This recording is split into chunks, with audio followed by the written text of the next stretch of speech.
ایک بھائی نے فرمایا کہ یہ جادو ٹونے کا کوئی ایسا اسلامی طریقہ بتا دے جس سے پتہ چلے کہ یہ جادو ٹونا ہو گیا ہے، اسلامی طریقہ کیا ہے؟ دیکھیں مسئلہ یہ ہے کہ جادو ہوا ہے یا نہیں، ٹونا ہوا ہے کہ نہیں، یہ غیبی امور میں سے ہیں، ہمیں کیا پتہ چلے گا؟ یہ اللہ تعالیٰ بتا سکتا ہے یا اس کی اطلاع سے اس کے رسول کریم صلی اللہ علیہ وسلم اطلاع دے سکتے ہیں، ان کے علاوہ کوئی بھی نہیں بتا سکتا کہ واقعی ہوا ہے کہ نہیں۔ ہاں ظنیات ہیں، جیسے مختلف عامل حضرات ہوتے ہیں، وہ حساب کتاب کر کے کہتے ہیں بھئی ہمارا ظن ہے کہ شاید آپ پر جادو کروایا گیا ہے، ایسے آثار تو نظر آ رہے ہیں۔ تو یہ آثار سے کچھ مطلب یہ کہ ہو سکتا ہے کہ کوئی نتیجہ مرتب کر لے، لیکن اگر آپ یہ پوچھنا چاہتے ہیں کوئی ایسا اسلامی طریقہ کہ مجھے 100% پتہ چل جائے کہ واقعی جادو ٹونا ہے یا نہیں، اور پھر یہ بھی خواہش ہوتی ہے کہ کس نے کروایا ہے یہ بھی پتہ چل جائے، یہ یاد رکھیں کوئی بھی نہیں بتا سکتا۔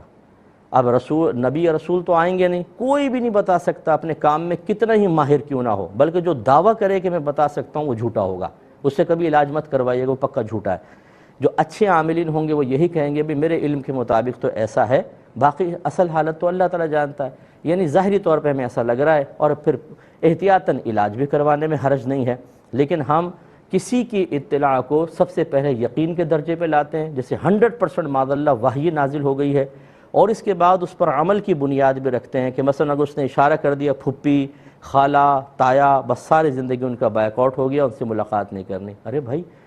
آپ کو کیا پتا کہ واقعی انہوں نے کروایا کہ نہیں کروایا؟ کیسے کہہ سکتے ہیں آپ؟ یہ غیبی خبر تو نبی دے سکتا ہے، سامنے والا عامل تو نہیں دے سکتا۔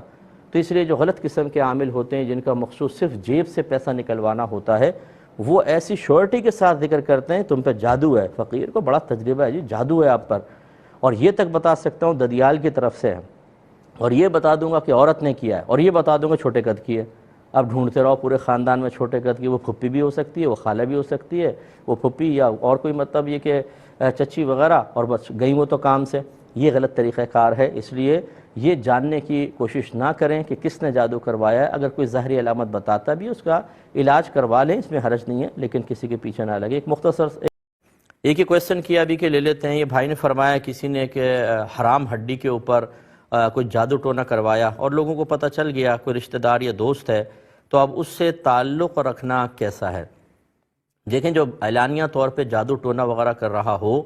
جب تک یہ اس سے اعلانیہ طور پر یعنی سب کے سامنے توبہ کر کے اور اپنی حالت کو درست نہ کر لے، اس سے سوشل بیک آؤٹ قائم رکھنا لازم ہوگا۔ یعنی پہلے تو اعلانیہ توبہ کرے کہ میں آئندہ یہ جادو ٹونا نہیں کروں گا، اور پھر کم از کم 5-6 مہینے سال تک آپ دیکھیں اس کی حالت ٹھیک ہونی چاہیے۔ یہ نہیں کہ ابھی آپ کے سامنے توبہ کی، کل پھر وہ کسی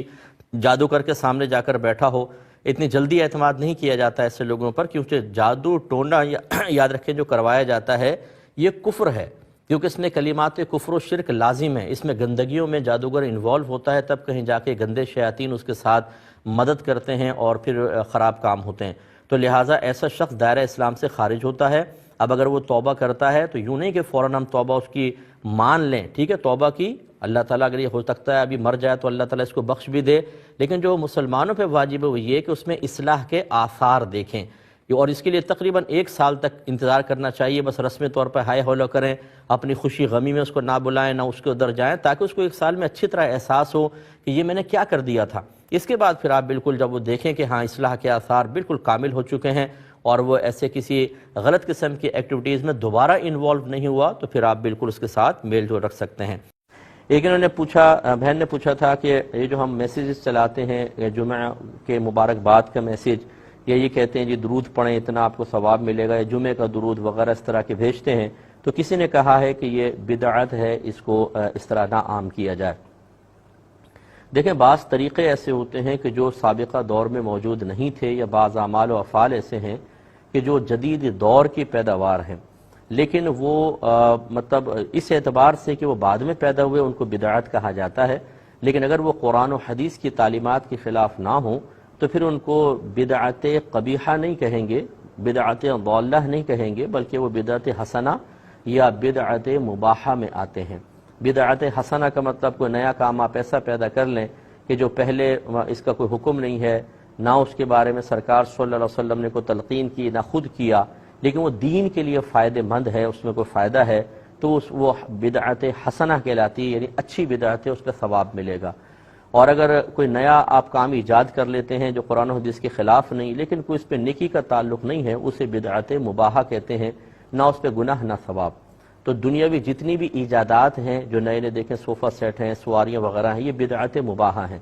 اور جو اچھی چیزیں ایجاد کی گئی ہیں جیسے مسجد پر گنبد و مینار وغیرہ کا مسئلہ ہے، جماعت کے لیے اوقات مخصوص کر دینا، اسی طرح مدارس کا قیام، ان کے لیے سلیبس، پھر ان کے لیے اوقات مخصوص کرنا، پھر آخر میں دستار بندی ہے، پھر سرٹیفکیٹس وغیرہ آج کل جاری کرنا، یہ سب کے سب بدعت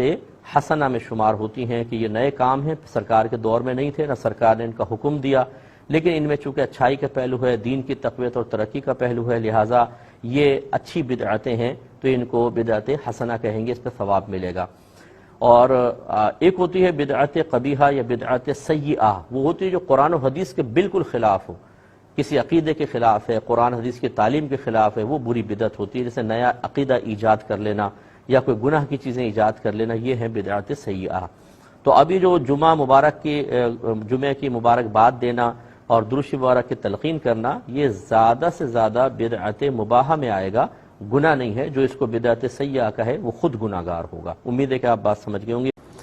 ایک ہی کہتے ہیں کہ آج کل یہ سوشل میڈیا پہ لوڈو کا ایک گیم چلا ہے اور اس میں وہ جیسے وہ دانے پھینکے جاتے ہیں اس طرح وہ پھینکتے ہیں، وہ غالباً کلک کر کے ہوں گے۔ تو بعض لوگ کہتے ہیں کہ یہ صحیح نہیں ہے کیونکہ نبی کریم صلی اللہ علیہ وسلم نے اس طرح پانسا پھینکنے سے منع فرمایا، کیا حکم شرع ہوگا؟ دیکھیں، مختلف قسم کے کھیل کے جن پہ براہ راست شریعت کی طرف سے ممانعت نہ آئی ہو اور ان سے مقصود بھی ٹھیک ہو، مثال کے طور پہ ذہن کی تیزی مقصود ہے یا فزیکلی فٹنس چاہیے، اور اسی طریقے سے اگر اس سے کوئی اور علم سیکھنے کا موقع ملتا ہے گیم کی شکل میں، تو اس میں شریعت نے اس کو منع نہیں کیا ہے۔ یا مطلب یہ کہ آدمی کام کر کر کے تھک گیا ہے تو تفریح طبع کے لیے کہ تھوڑا سا طبیعت میں نشاط پیدا ہو تو پھر میرے اندر ایک کام کرنے کی طاقت پیدا ہو، اور پھر میں اپنا دین کا یا دنیا کا کام بھی ہے، جیسے کوئی دماغی کام ہے تو چلو تھوڑا فریش ہو گئے، پھر اپنے دماغی کام، اور اس کھیل میں فی نفس ہی کوئی شرعی قباحت نہ ہو تو شریعت مطلقاً کھیل کو منع نہیں کرتی ہے۔ تو لہٰذا لیڈو وغیرہ جو ہے اس میں ایک ہوتا ہے کہ وہ جو پیچھے والا سیڑھی والا گیم ہوتا ہے اس میں سانپ وغیرہ بنے ہوتے ہیں اور چہرے بنائے ہوتے ہیں، ہوتے تو خیر بہت ہی باریک سے، لیکن بعض بڑے لوڈو ہوتے ہیں، وہ مناسب نہیں ہے، اگرچہ وہ زمین پر رکھا ہوتا ہے، مقام ذلت پر ہے اور اس میں وہ کوئی ایسا مسئلہ نہیں ہوتا ہے، لیکن وہ طرح نہیں ہو تو بہتر ہے۔ اور ایک ہوتا ہے اوپر سے کھیلنا، یہ جو پانسے پھینکنا منع ہے، یہ تو وہ لوگ جوا کھیلا کرتے تھے، وہ والے پانسے پھینکنا منع ہے۔ اگر لیڈو کوئی کھیل رہا ہے اور یہ اچھے مقاصد کے لیے، جیسے میں نے آپ کو عرض کیا کہ اس میں شرط لگا کے نہ کھیلے، جھوٹ نہ بولے، لڑائی جھگڑا نہ ہو، فتنہ فساد نہ ہو، گالی گلوچ نہ ہو، جوا یا شرط وغیرہ نہ ہو، نماز قضا نہ ہو، بہت زیادہ اپنا وقت برباد آدمی نہ کر رہا ہو، تفریح طبع کے لیے تھوڑا بہت کھیلے، عادتاً نہ کھیلے، اس کی گنجائش نکل سکتی ہے۔ اور آج کل کے دور میں مطلب لوگ اتنے اذیت میں ہیں، تکلیف میں ہیں، ذہنی دباؤ میں ہیں، اگر اس میں آپ ہر چیز کو منع کرتے چلے جائیں، نہیں یہ ہر کھیل منع ہے، گراؤنڈ پہ قبضے ہو چکے ہیں، گلی میں بچوں کو کھیلنے نہیں دیا جاتا، ان چیزوں کو آپ منع کر دیں، اب مجھے بتائیے کہ وہ بچے جائیں گے کہاں، بڑے جائیں گے کہاں؟ میں چونکہ ایک عوامی آدمی ہوں، میں لوگوں کو بہت قریب سے دیکھتا ہوں، ان کی پریشانیوں کو میں سمجھتا ہوں، اور میں بہت ہی لوگ ہزارہ روزانہ مجھے مسائل سینکڑوں اگر کویسچن ہیں تو اس میں ہزاروں مسائل بن جاتے ہیں وہ ہم سے شیئر کر رہے ہوتے ہیں۔ لوگ اتنے ٹینشن میں ہیں، اتنے ذہنی دباؤ میں ہیں کہ اگر ان کی ذہنی مشغولیت کو تھوڑا بہت ادھر ادھر نہ کیا جائے تو شاید دماغ کے رگے پھٹ جائیں، شاید یہ مسلسل دباؤ ان کو بیماریوں کے اندر مبتلا کر دے۔ تو خدا را جو ہمارے مفتیان کرام فتویٰ عنایت فرماتے ہیں، انہیں لوگوں کی اس ذہنی کیفیت کو بھی دیکھنا چاہیے۔ ہمارے امام اہل سنت رضی اللہ تعالیٰ عنہ نے خود یہ بیان فرمایا کہ جو مفتی اپنے